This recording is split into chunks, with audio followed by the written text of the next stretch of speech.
Hey everybody, how are you today or this evening? Welcome to the Financial Thing Thursday peer-to-peer lending and investment live stream, broadcasting from a very tepid Orlando, Florida, where the temperature is currently, I don't know, to be honest, how warm it is, but it's pretty decently warm. It's probably about 21 degrees. Anyway, yes, a lot to talk about today. Things on the peer-to-peer lending side of things have been relatively quiet, and we don't always have a lot to talk about when it comes to peer-to-peer lending, which actually used to be much different because a lot of times we were reporting on negative news and all the companies that were having struggles and administrative issues and administrations and bankruptcies and going out of business. And now everything has sort of settled down to where the companies that we tend to talk about just kind of plain sailing. So there isn't always a lot of news, which I think is a really positive thing.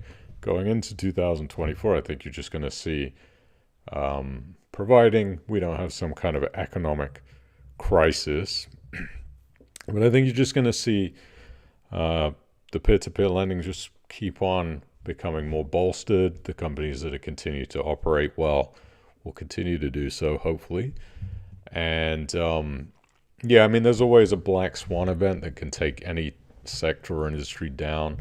It tried to in 2020 and 2019 with the pandemic, taking obviously some casualties within peer-to-peer lending in the sector, but I think unless we have something crazy like that happen in 2024, the peer-to-peer should actually be a pretty attractive place to place one's funds, providing you pick out the correct companies that make sense to you. Obviously, not every company is going to make sense to everyone. Anyway, quick hello to our sponsor. Quick shout out to Cufflink. Of course, very generous sponsor of the stream and the Harley Cam. Get a nice view of her rear end today. Snoozing as always, but thank you to Cufflink. You can earn up to 9.83% gross interest per annum, well north of £250 million of property-backed UK investments made since 2016. So we're going on 7-8 years now. And zero investors' losses to date. Pretty impressive. Capital is at risk. Please don't forget that. Don't invest unless you're prepared to lose money. This rate can change as interest rates do change.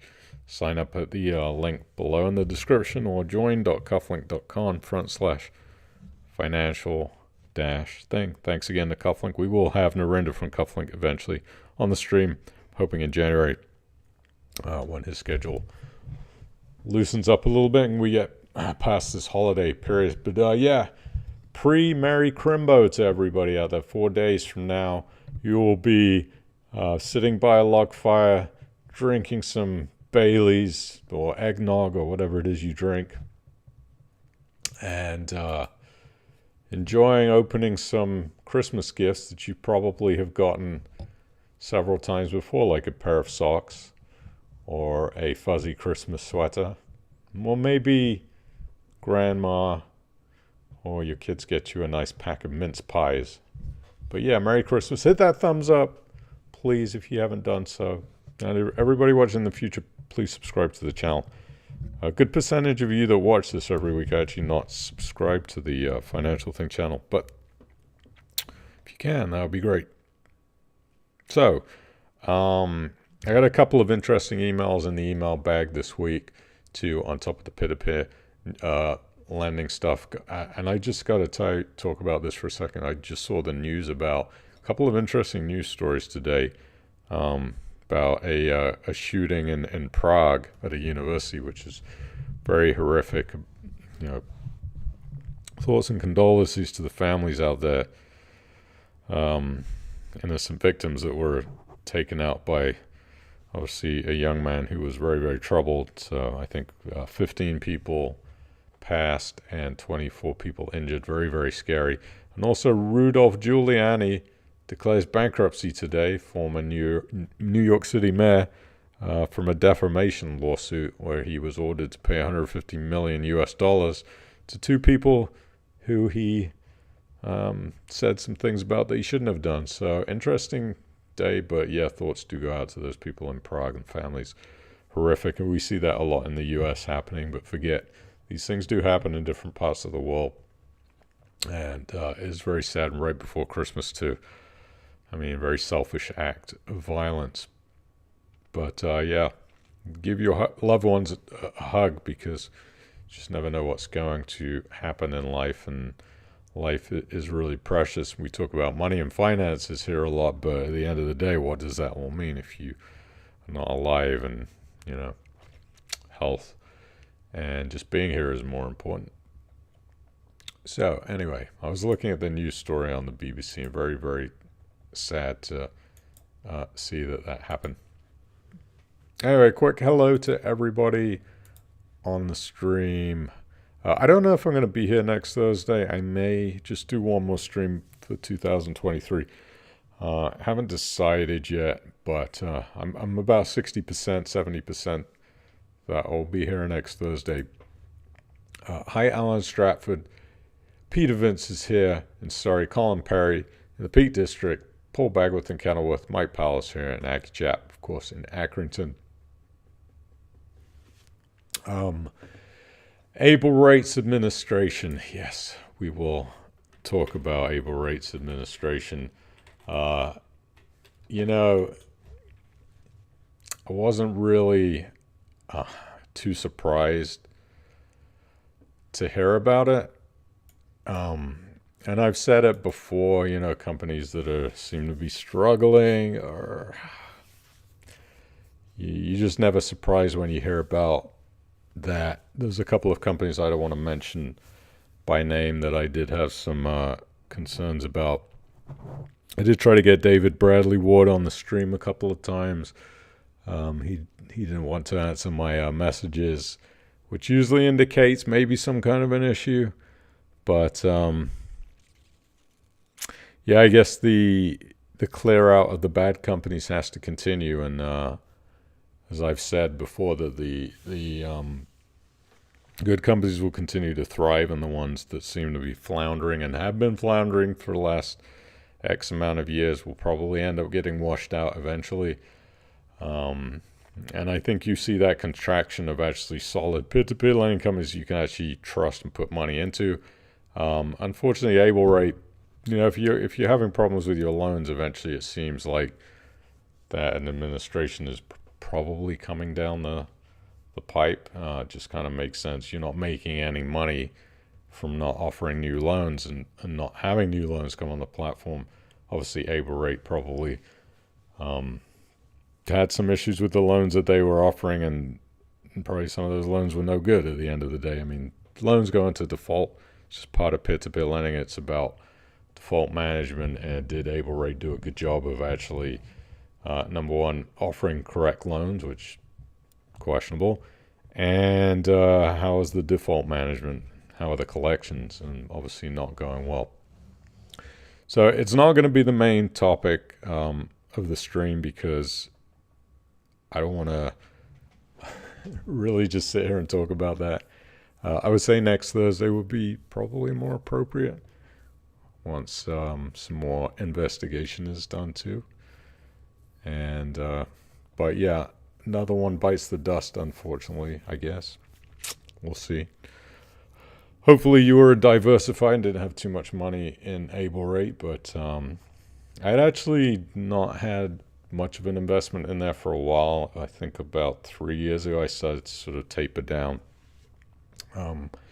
my investment out of just even the higher interest rate paying peer-to-peer platforms from getting burnt just, you know, from those platforms that have been the 10+% payers on interest, just getting burnt from the previous ones. Logically, one would say probably not going to end well. I do tend to think those are pretty high risk, and there are a couple of platforms that are still offering, you know, those double-digit returns, but I think they're doing it in a better way. These very high-flying loans can be risky. Things like, Able Rate built its big business on airplane loans. And the problem is, it's something that not you or I could probably understand if we're offered something like that in a loan format. It's very, very difficult to do your own due diligence on something that's very, very difficult to understand. A property backed lending is a lot easier to understand because you can even just do basic research yourself and kind of figure out how much a property is worth and see if there are any debts associated or liens, stuff like that associated with that property. But things like very exotic loans, airplanes, businesses, business lending, I've always said, is quite difficult for risk evaluation. And unfortunately, a lot of the loans that Able Rate offered were very, very difficult to assess risk on. And that's just the nature of, my dad always told me, stick to what you know. I think that, I know a little bit more about property than I do airplanes, so stick to what you know, I think, is good advice when it comes to anything money related. Also, you got to do research on it, right? It's because we all start out knowing zero about everything in life. Whether, it comes to stocks or index trackers, crypto, peer-to-peer lending. At one point, we all knew zero. And then we researched it, learned more, gained knowledge, became comfortable, invested into those sectors. But there's just some things that I think I don't understand.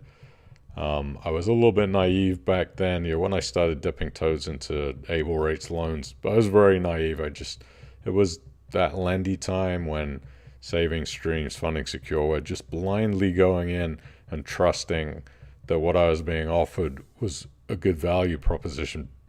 And it really is a dumb mistake on my part and on any investor's part, that just, you don't do the due diligence because you trust too much. I think, was it Ronald Reagan or somebody said, trust but verify? A lot of these investments I made very early on in peer-to-peer lending years ago, I didn't verify anything. And paid the price for not verifying. And, unfortunately, that's the way it goes. You have to always take responsibility for everything that you decide to do. Investing wise, I think, is, it's easy to blame and point fingers and say, well, it's Funding Secure's fault for offering bad loans, or whoever it is, insert company there. But at the end of the day, we choose to invest in these loans ourselves. Nobody puts a gun to our heads and forces us to do it. We choose to do it, and I think we have to take responsibility for that, as sucky as it is, because it is sucky. And yes, that news was on the peer-to-peer independent forum. I was going to pull up the post if I can find it. Where is it? Yeah.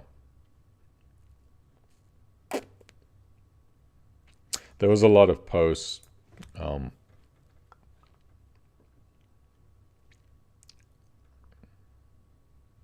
was a lot of posts too about kind of Able Rate possibly being dead. And I think people knew that the writing was on the wall. Some people. And those who follow closely followed the court filings and saw that was it. I didn't spot it. I mean, I don't follow court filings myself, but there's a lot of people on that independent forum that did follow it. And I don't know if Able Rate's website is down too. I don't see it coming up, so you can see if you want to go check out the postings. It's right here. Right there. Boom, boom, case board links. Aviation Tech and Capital filed for administration. But, they haven't sent out an email about it. David Bradley Ward said, announcements are out of our hands. We'll be happy to explain we're not allowed to do so. What we've done what we needed to do in order for our lenders to get the best outcomes. We've been pushing for communications to be made with lenders as soon as possible. Again, it's not with our authorization at present. So it sounds like this has been handed over to an administrator and they have not made this announcement yet. Uh, Hopefully you just didn't have too much invested through April rate, as it was a high risk proposition. So we'll see what happens. Okay, just a quick check in. Last week I looked at Cufflink's loan situation. They had quite a lot of loans available in the select, and now they don't really have. A lot of those have been bought up. So I know I was getting emails asking where can I invest. There's not much availability, and Cufflink was one of those places. But now they just seem to have this Norton Road project and a Queensmead project. Everything else is really gone. I don't know if they have. See if they have anything on the secondary market. See what's going on in the secondary market. Yeah, they get a couple of bits, £1,000 here, and then a 14 grand piece on this Trenlock farm, 6.7 gross percent per year. So a couple of things on the market. Take a quick look at LoanPad. Also, where is it? Live data feed data. I think too, coming into 2024, as interest rates do start to come down, possibly, it's going to be interesting to see what happens with a company like Cufflink, who is offering a relatively assumed safer position investment. Interestingly here, if we look at the statistics, you can see right now we have now 16 lending partners, which last week I think we checked and it was 15. So they continue to add more borrowing partners who are going to provide loans that your money will be invested into through LoanPad, but everything seems to be just as is.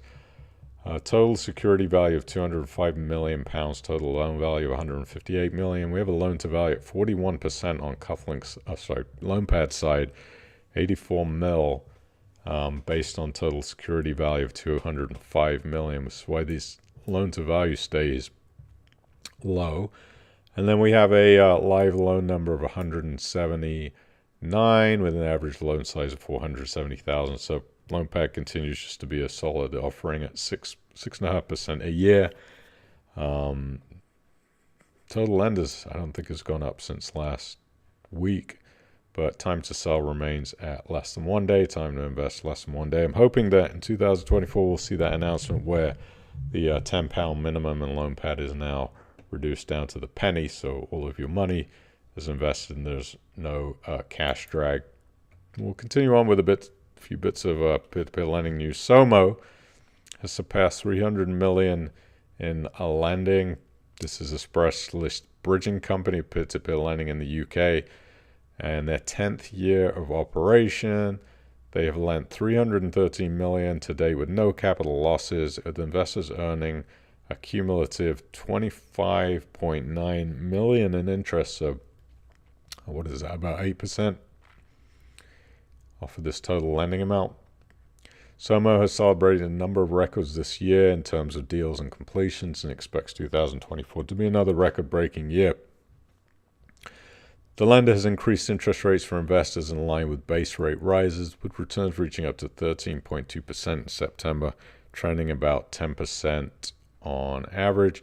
And Fourthway, Neil Faulkner over there, has given the firm a 3 out of 3 rating, and they rate the company as exceptional. Actually, speaking of Fourthway, I'm going to have Neil Faulkner come on the stream and be a guest here. We've talked about March, so we're going to find out about Fourthway and what they do over there and get kind of Neil's take on the peer-to-peer lending world, so we can talk to him about the problems and the victories. So I'll let you know exactly when it's going to be. It is scheduled for sometime in March. So I'm pretty excited about that. I've never had Neil come on the stream. So yeah, just quick note. And 2024 is going to be good. We're going to have hopefully Daniel from Rebuilding Society on. We'll probably have Louis obviously from LoanPad. We're going to have Narinda. We have some really good guests. I keep continuing to try to reach out to other people to get them to come on. It's not always an easy task to get somebody to want to put themselves out there and for us to fire questions at them, but some people are willing to do it. Some of these company heads are not, but I do continue to try, and we are going to have some really good guests in 2024. So stay tuned. Small and medium enterprise house builders still struggle to access funding. Why do you care? Because a lot of these peer-to-peer lending companies are offering house building developers loans. So that's why we care about this kind of stuff. Alternative lenders need to support SME house builders as banks retrench from development financing. In the UK, we're supposed to build at least 100,000 houses more this year than we're going to build.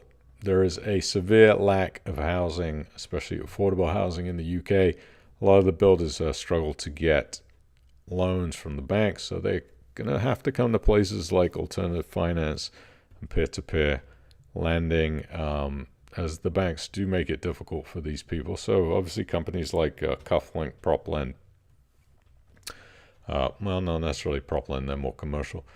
Anybody involved in peer-to-peer lending within development, LoanPad, Cufflink, Invest Fund, Easy Money, places like that, all going to benefit from this desperate need of development SME funding. I think that's a good thing. Speaking of Invest Fund, they put out a really interesting blog post talking about 2024 and what their predictions are going to be. They have a couple of different predictions. I just wanted to kind of highlight them because I think they're important. They talk about one of their concerns about interest rates coming down too quickly. The conditions in early 2024 will be ripe for an explosion of retail and business borrowing in almost all forms, which could be counterproductive regarding quelling inflation.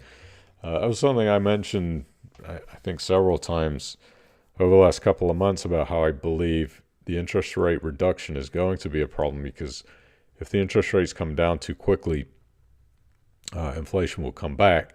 It's kind of creating this catch-22 revolving circle of issues. Interest rates go down, inflation goes up. Have to put the interest rates back up to bring the inflation down, which is why I think you're going to see, if you do see an interest rate reduction, it might be very, very, very slow. I think the Bank of England and the U.S. Fed are just going to step very, very lightly because of this inflation balloon that they just don't want to tackle again. An investment fund agrees with that sentiment, saying a steep and rapid interest rate decline could create a liquidity trap, a situation where debt markets become less attractive. Obviously, if the interest rates are low, people are not going to want to put money into things like savings accounts. We could see a move to cash and other strategies at a time when we need a lot of national level borrowing to refinance large swaths of the economy, stimulate business growth, and boost housing. Everything will come to balance. Let's look at the also other predictions that they have. Number one, rates. The overall cost of borrowing for the alternative lending market will likely come down. That means interest rates should start to come down, even if it is in small steps. This will release a considerable number of businesses and borrowers who are waiting on the sidelines to enter the debt market. From businesses waiting to refinances and people looking to acquire land, people that are looking to borrow money, maybe it's just the interest rates are too high right now. They're sitting on the sidelines waiting. As those interest rates start to step down, those borrowers will come into the market. That makes sense. Second prediction for 2024, there'll be an increase in support for the development sector regarding the mechanics of launching projects. We fully expect a lot of red tape that's had substantial and costly impact, especially on the SME sector serviced by the alternative finance sectors, to begin to fall away. What they're talking about here is obviously the red tape, things like planning permission, that councils just move so slowly, and it could take months or years to get any kind of planning through to build. There are certain government people out there who are trying to get into power who want to remove those red tapes and make things faster, because it is a very, very slow process that's quite frustrating for builders. What does that mean? If those red tapes start to be cut and removed, more people are going to borrow from peer-to-peer lending companies because they're going to find it easier to get their housing developed, plannings okayed, So that is generally a very bullish thing for peer-to-peer lending.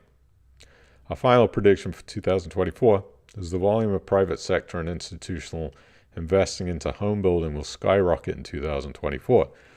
As rates come down and fire the starting gun on an era of intensive home building in the UK, fully backed and supported on a state level out of sheer necessity, aka we need more places to live and houses, the opportunity for the custodians of significant wealth to bolster their returns is vast. How much of that will be filtered through to peer-to-peer lending remains to be seen, but looking at the market cap of this sector, which is quite small, its growth trajectory over what may look back as the leaner years, and there is a upside coming out on the other side, which investment fund thinks is incredibly bullish. So, I mean, that makes sense. If more builders coming out to build properties and they need funding, where are they going to go?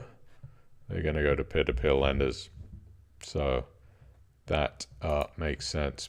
I'm seeing in your comments you're saying the Able Rate website was okay. I honestly have tried to get onto it right yet. I can't get in, so I don't know if it's my connection or what's going on, but just give me a blank right now. So I don't know what's going on with that. What else we got? Let's see. Oh, Lendy put out another administration update on the 18th of December. Just a reminder for you, if you have money sat on Lendy's website, get it out. And there are 1,340 of you that have failed anti-money laundering verification. You can't withdraw your funds. There's another 700 of you that are verified. Because you haven't linked your bank account, you can't get your money out. It's 163,000 that's sitting in there. And another 570,000 failure of AMLs. So, just a reminder, get your AML done. If you haven't, I'm sure most of you have. But get that done, get your money out of there as quickly as possible. A couple of interesting little updates that came through Funding Secure. Some of their loans that obviously are still going through administration. This borrower, I don't know the name of him because I didn't look it up, but he has several loans, or the borrowing company has several loans on Funding Secure, including Birkenhead, the Dell. This has now been active for 2,247 days, which is let's see, 7 3 is 21, 7 years? Crazy, right? 7 years. Unfortunately, well, I don't know if this is unfortunate or not. The guarantor has now been made bankrupt. The administrators of Funding Secure Limited are liaising with the petitioner credit to appoint their preferred trustee in bankruptcy. Bankruptcy is a tough one because generally the wheels of bankruptcy courts turn slowly. Right?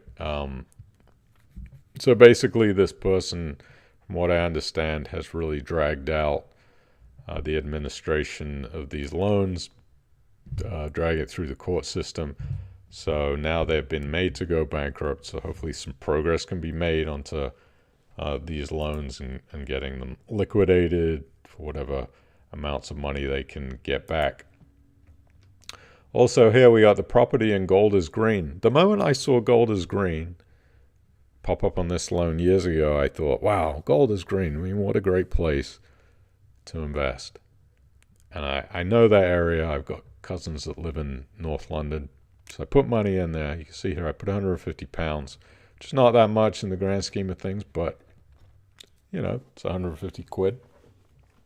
2,086 days ago.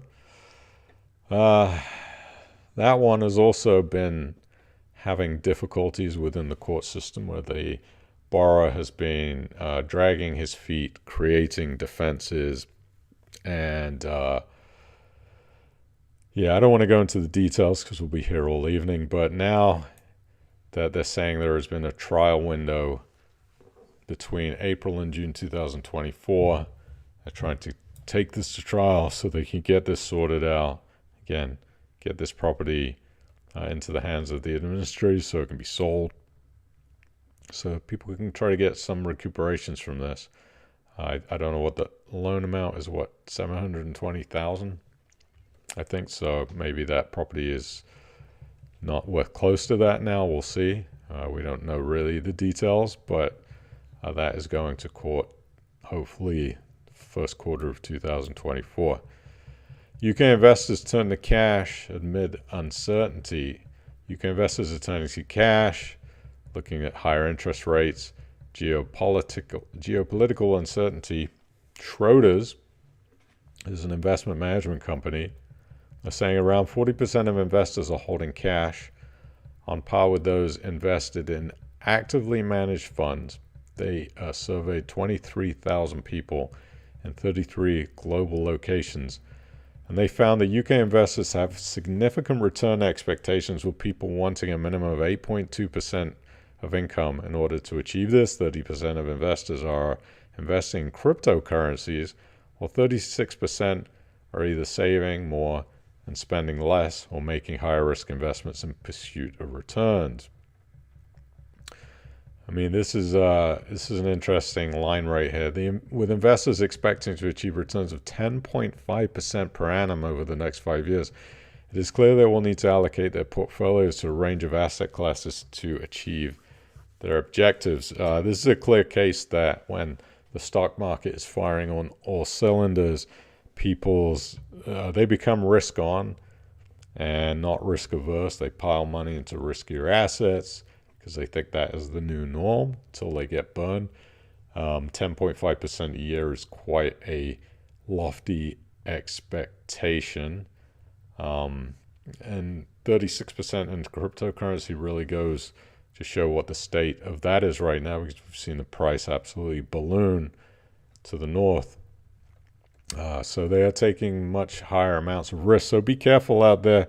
We've seen an inflated stock market now for coming into year 4. Not necessarily that that's going to continue, but people are looking towards 8.5 to 10.5% a year returns, which that's very lofty. Yeah, just watch out.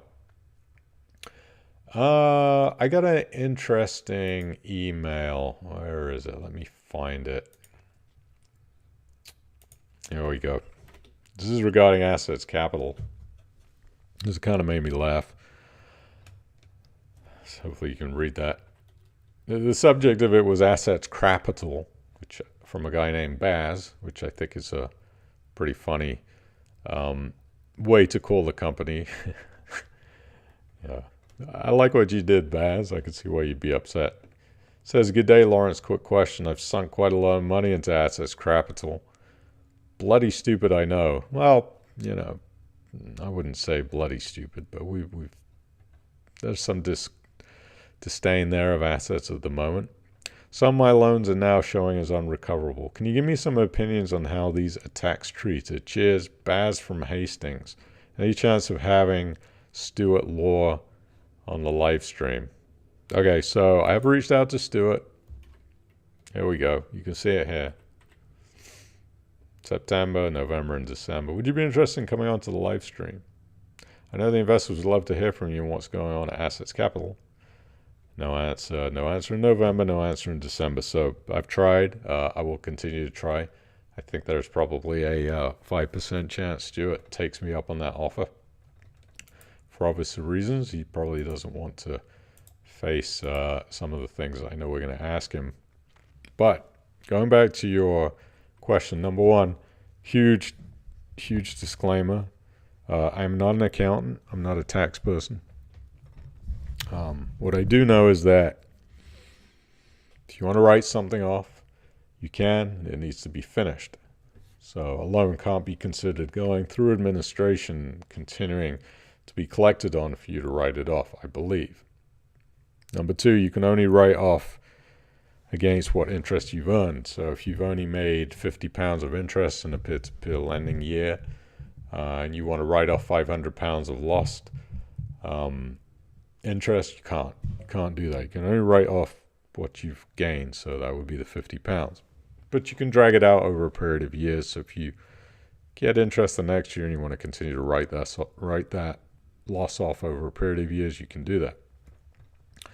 Now, Assets Capital sent out an update. This was in early October, which I was not streaming at the time, so I never really went through this, but they have an interesting feature now that they have added to the platform that pertains to this. And I'm going to show you how to use this. Some of you may have already know about this or not known, but if you don't know, it's actually really good.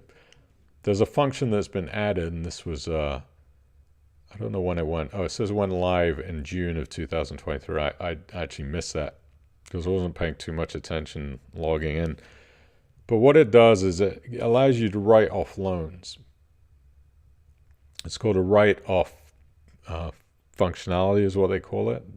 The feature allows investors to relinquish ownerships of loan holdings that are considered to be irrecoverable, thus permanently removing them from their accounts. The feature encompasses loan holdings held within the manual lending account, the MLA, property secured account, PSA, Great British Business Accounts, Series 1 and 2, and the Green Energy account, both standard and ISA versions. Loan holdings held via the Quick Access account are not included due to the way the provision fund is applied to loan holdings in that account. Very important right here, Baz, if you're watching, if you are going to use this feature. Please be aware that by electing to write off loan holdings, you are choosing to relinquish all rights to them. You will no longer own the loan holdings you've chosen to relinquish, and you will no longer be eligible to receive any further proceedings from those loan holdings should any exist or arise in the future. Please note that this process is permanent and irreversible. If you choose to relinquish a loan, there is no way to reacquire it. So this can be good if you are looking to write off bad loans against your taxes. It's actually quite a good feature, and the good thing about it is you can do it loan by loan. So if there's certain loans that you want to write off, you can do that one by one. I'll just show you how to do it because it's not the easiest. It's not the easiest thing to find. So let me show you how to do that. If you log into your Assets Capital account, you go down to loans. Let's see here. Let's pick one that's trading suspended. Some of these I don't have holdings in. Let me find one that I have a holding in. Hold on. Let me sort. I wonder if I can sort by irrecoverable. Here we go. Irrecoverable loans. Okay. So here's our irrecoverable loans. You can sort that with the filter up at the top. If you go to Marketplace, we'll go to your MLA loans.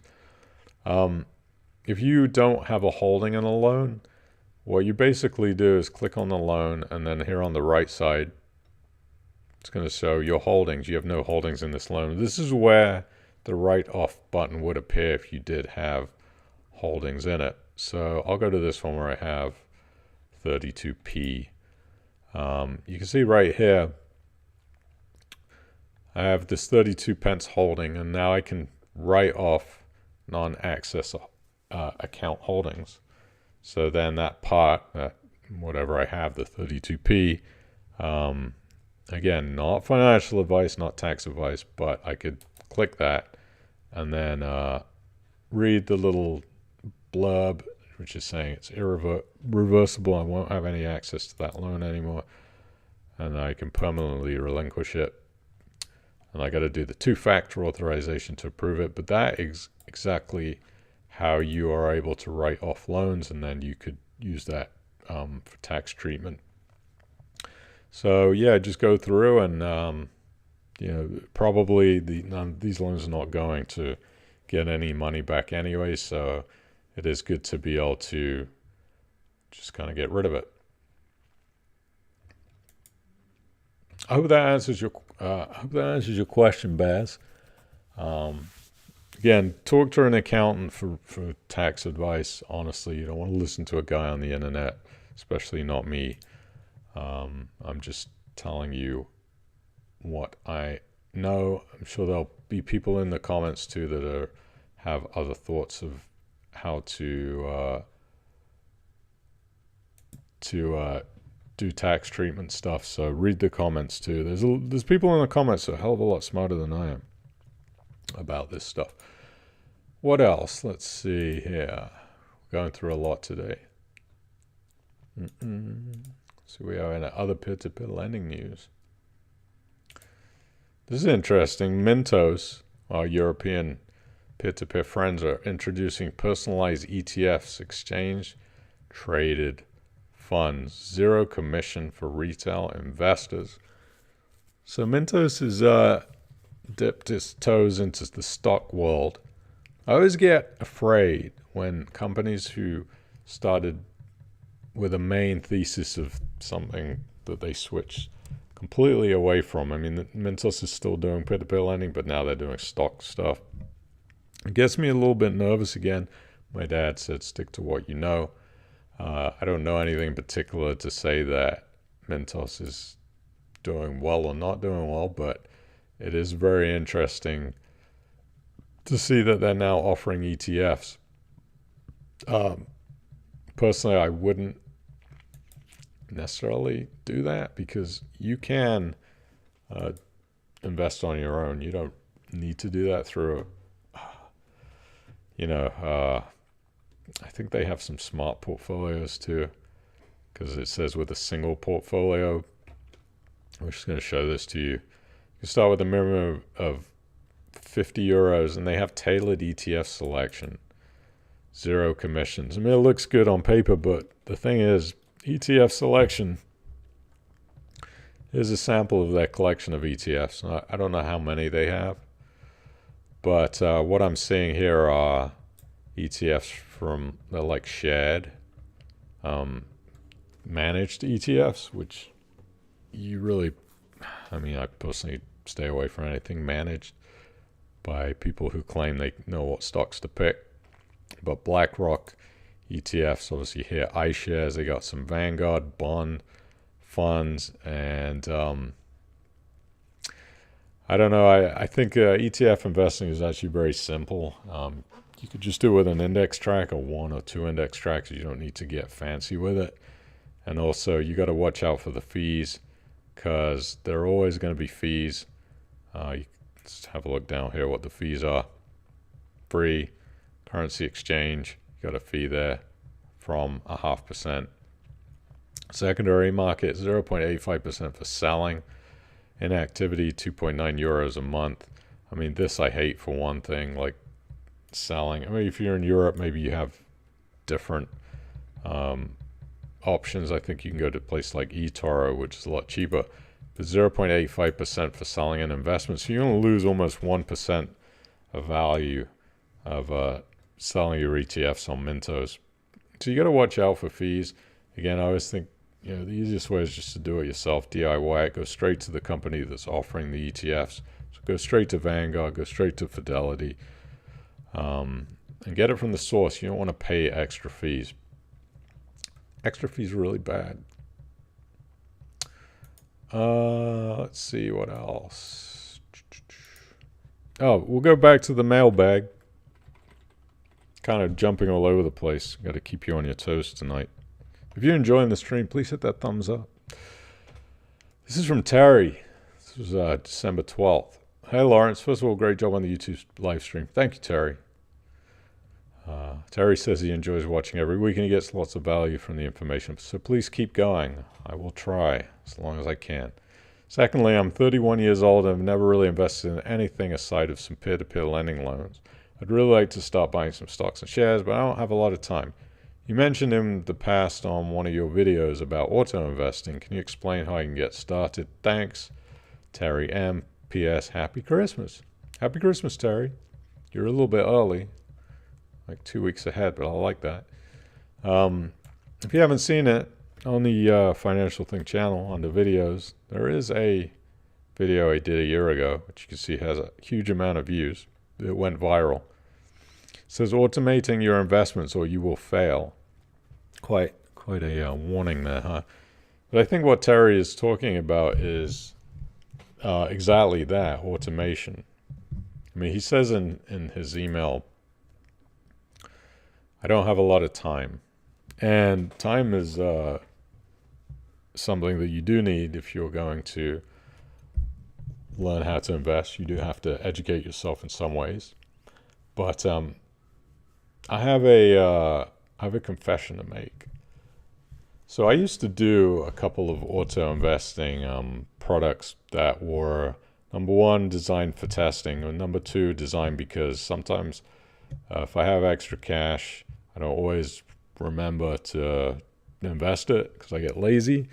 And I had an investment product with Wealth. Was it?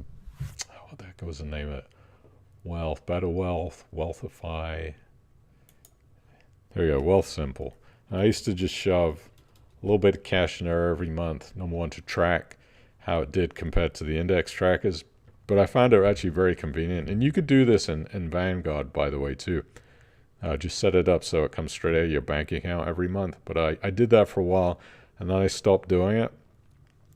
And when I stopped doing it, I said to myself, okay, the interest rates on this auto invest that I was getting, not the interest, but the returns were really bad.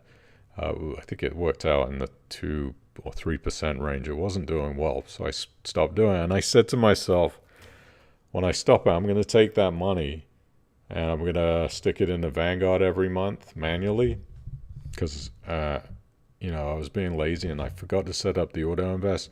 You know what happened a year later? I just remembered when I read that email from Terry that he sent me. I never set it back up again, and I don't think I put any new money in. I was doing the trading 212 portfolio, and I just slipped right over me. I didn't do it, and I think this is a good reason why auto invest is important. But any of these major trading platforms or investing platforms like Vanguard or Fidelity, I'm sure some of the other ones have it too. They allow you to set up an auto invest and just to put in whatever amount you want to put in. You can set it low, set it high, whatever you're comfortable with. And I think it's truly important because life does get in the way. And if you are trying to do it manually, chances are you're going to have a month or two where you forget, or in my case, a year of not putting money in that I should have been putting money in and missing out on a really great year of stock growth. Now, there are a lot of companies out there that do offer, they call it micro transactions, and put in small amounts, £5 here and there, £10, £1. Things like Nutmeg, right? You've got Nutmeg. Wealth Simple no longer offers investing in the UK. They stuck to just Canada. So they announced they were pulling out of the UK, but you got Go Henry, which is good for parents, kids, teach them how to invest. That's really cool. And then you got Moneybox. You also have eToro. So plenty of different places. And then in the US, you got Acorns. You see Dwayne "The Rock" Johnson debuting his Mighty Oak card. And then you even have Wise. So if you're somebody who spends a lot of time overseas, Wise is really cool. Used to be called Wise Transfer. Now they have interest-bearing accounts. So if you have whatever account, a euro or a British pounds or a US dollar, you can get these interest rates now on any money that you have sitting in Wise, 4.7% in the UK. It is put into a fund like a BlackRock low-risk bond fund. So there is some risk involved, but I would say at the moment with interest rates where they are, very minimal. And then 5.1% on US dollars and 3.65% in euros. Capital is at risk, so it's not like a bank account. But you do get paid every day, which is cool. It's kind of like you can look in your account and see the interest getting added every day. But they do have annual fees too. It's a fund, so there are annual fees on a fund. But there's all these different places that you have to use auto investing if you want.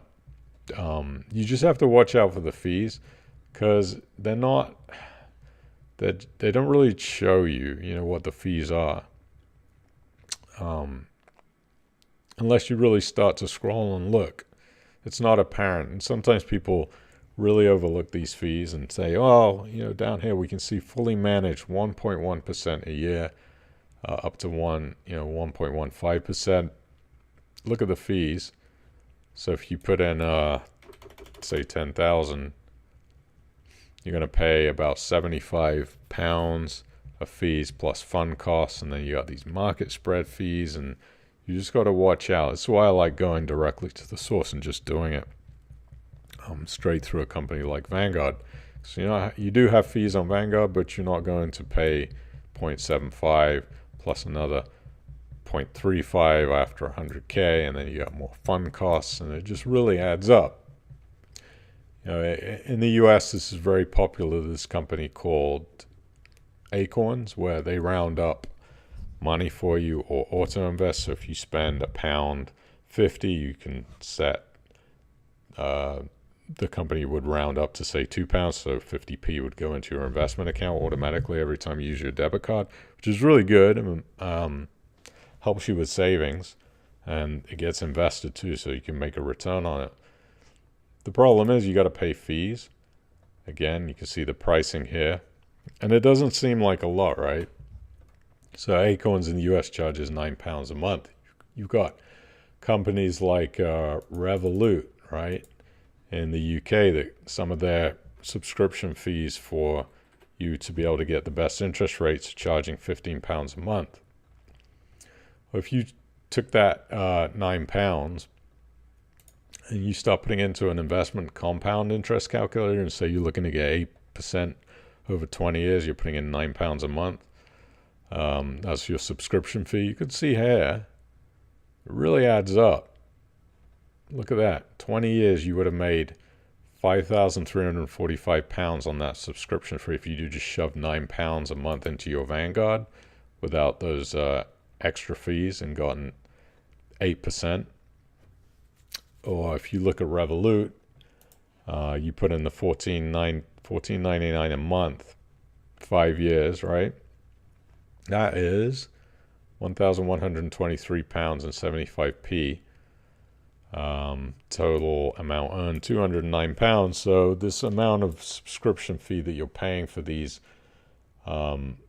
ease of use investment companies that are not necessarily any easier to use than a place like Vanguard. Once you set up your auto invest, you're done. You do it one time, but you are going to pay for that. Yes, some of these have different advantages with their subscriptions, but you have to be very careful. You have a company like eToro, which is offering smart portfolios, right? eToro is obviously a company that a lot of people are familiar with, and they have a function in here, and I think this is kind of scary that people do fall into these things. But if you go to their main information page, you're going to see these investment opportunities on eToro. Of course, you got cryptocurrency at the front, which, if you don't understand that, you got to be careful of that. But then you have these things called copy trader, where you can mirror the portfolio of other crypto investors. I would not recommend it. This person right here, I just was clicking on a couple just to see. Jordan Brooks Baker, I don't know who you are, but you have in your portfolio a minus 34% profit loss. And then Victor Lee, who's also listed on that homepage, has some also pretty nasty losses from buying crypto. So don't copy what other people are doing. I always say don't copy what I'm doing in the Trading 212 portfolio, because sometimes we get it wrong. They can kind of make it look very attractive, but I would not copy anybody's trades. But again, if you're looking to do smart portfolios, it can get very, very confusing. I think it's just easier just to keep it simple. Go straight to the source. Go to Vanguard. Set up your auto invest every month so you don't forget. And then you're with a trusted company. You're not getting confused by all of this noise. That does exist. Complication, confusion. Again, I'm still a big Bitcoin fan. I just don't like all of this stuff. I don't like all of this noise and just trying to distract you from staying to the course. But yes. So Terry, in answer to your question, auto invest, just go to a place like Vanguard, set it up once a month, whatever you're comfortable doing. You can adjust it anytime you need to. If you want less to come out or more to come out, you can put in additional funds whenever you want. That's what I would do. I wouldn't necessarily mess with any of these other options, even, maybe Wise. If I had money, that sitting there on like I need to move money overseas and I leave money, or if I'm going traveling, you put money on Wise and make money from it. I think that's not a bad play, but other than that, be very, very, very, very careful. What time is it? 3:25. Okay, real quick look at the trading 212 portfolio before I let you get out of here. Here we go. 19,254 pounds. Had a big week from Coinbase. Look, $169. One thing too, I do like about trading 212, which seems to be not scrolling for me. This little dotted line when you're in your portfolio shows you what your purchase price was. I always wondered what that was, because does it explain? I don't think it explains, but I just figured that out today. That is where the purchase price is, where you are averaged in at. So it's 123.59 US dollars, or 98.04 pounds. And now Coinbase has been just firing on all cylinders. Really saved the portfolio, to be honest, in certain ways. 36% return. And Rivian also, the other one that was chosen, 37% return. So those two are really just rocketed forward. Rivian is, wow, has that taken a fall from up here? It was over $129, $130 a share, now $23. So talk about market timing, which you should never do. And there was one other stock too that I just wanted to show you how risky buying stocks and shares is. Our good friend at Canadian Petroleum, Koppel, has had a really, really horrible time.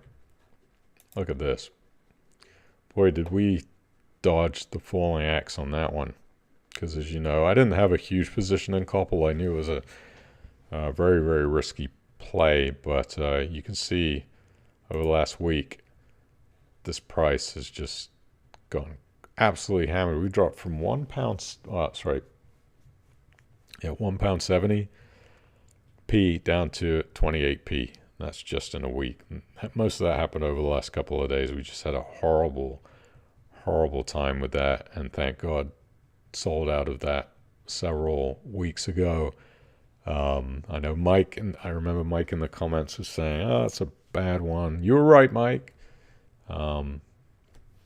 There is still a chance that this thing may recover, but we've seen 83% in the last week. And I was a Koppel owner. Let's see where it was. Where are we, Koppel? Where are you? See if I can see when it was sold. Oh, by the way, trading 212 gives you interest on cash. Now, by the way, if you're holding cash in your account, it's not much, but it's something. Where are you, Koppel? Trying to find you. Canadian, here we go. Sold back on the 9th of October. We sold out £1 and 90p, so dodged the bullet, even though I think we'd already lost quite a lot on it. See how much the loss on that was. Yeah, minus 620 pounds. So really just avoided losing that last 380. But that just goes to show you take risks when you buy individual stocks. Sometimes you hit them big, sometimes you lose. Important to stay absolutely diversified, just so you don't have all your eggs into one basket. Big time problem if you've lost 83%. Norwegian cruise lines too. That one's been having a decent time when it dropped down to 1989, now 20 and 82, $20.82.